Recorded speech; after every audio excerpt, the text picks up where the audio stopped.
जय श्री कृष्णा, राधे राधे। प्रत्येक व्यक्ति अपने जीवन में आनंद चाहता है और सदैव के लिए आनंद चाहता है। सोचता है कि कभी हमारे जीवन में कोई दुख ना आए, कोई कष्ट ना आए। तो धर्मप्रेमी बंधुओं, आनंद चाहोगे और लगे रहोगे दुखमय विषयों की उपासना में, तो आनंद की प्राप्ति कभी नहीं होगी। गोस्वामी तुलसीदास जी तो कहते हैं कि बारी मथे घृत होय वर सिकता ते वर तेल और बिन हरि भजन न भव तरियो यह सिद्धांत अपेल। बोले जिस प्रकार से बालू में तेल नहीं है, जल में घी नहीं है, उसी प्रकार इन सांसारिक विषयों में आनंद नहीं है। आनंद सिर्फ कहां मिलेगा? भगवान के भजन। काकभूषण जी तो कहते हैं कि राम में भजन बिन सुनो खगेसा और मिटे न जीवन के रे कलेसा। बोले बिना भगवान के भजन के जीवन का कलेश नहीं मिट सकता है। तो अगर जीवन का कलेश मिटाना है तो भगवान का भजन करो। आनंद में बनना चाहते हो तो आनंद में भगवान के समीप रहो, भगवान की उपासना करो।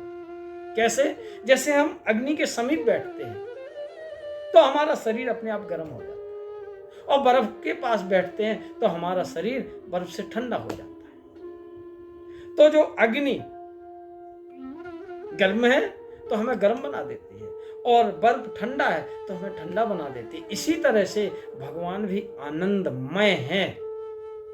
जैसे आग में आग ही आग है, बर्फ में बर्फ ही बर्फ है, यानी पानी ही पानी है, ठंडक ही ठंडक है। उसी तरह से भगवान के अंदर सिर्फ आनंद ही आनंद है, परमानंद, सच्चिदानंद, अखंड आनंद। तो अगर हमें अपने जीवन में आनंद चाहिए तो भगवान की सन्निधि में रहना पड़ेगा, और जब हम भगवान की सन्निधि में रहेंगे तो हमारा सब कुछ आनंदमय हो जाएगा। तो इसलिए कहना क्या है भोलेनाथ का, अपने अनुभव से भोलेनाथ कहते हैं कि सोना कहूं मैं अनुभव पेना और सत्य हरि भजन जगत सब सपना। बोले सत्य क्या है? बोले हरि का भजन। अगर जीवन में आनंद चाहिए तो हरि का भजन करो, उस सत्य से हम अवगत हो जाएंगे। तो बाकी जो सांसारिक सुख है सब दुख का कारण है, दुखमय विषय है, हमें सुख देते हैं, लेकिन जब जाते हैं तो हमारे जीवन में इतना बड़ा दुख दे जाते हैं कि जो हमसे सहन नहीं। हमें एक बार उस आनंद की आदत बन जाएगी तो उसके बगैर हम रहेंगे नहीं। हम जब एसी में रहते हैं तो वही गर्मी जो नॉर्मल हमें नॉर्मल लगती थी, वही जब हम एसी एयर कंडीशनर में से निकलते हैं तो वही गर्मी हमें कई गुना दुख प्रदान करती है। तो ये सांसारिक सुख जो है वो दुख का कारण ही है। ये दिखने में प्रत्यक्ष में सुख है, लेकिन अप्रत्यक्ष में ये दुख है।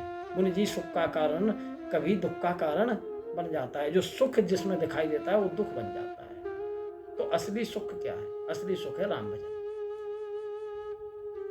तो कहा है काकभूषण जी ने कि राम भजन बिन सुनो खगेसा मिटे न जीवन खेर कलेसा।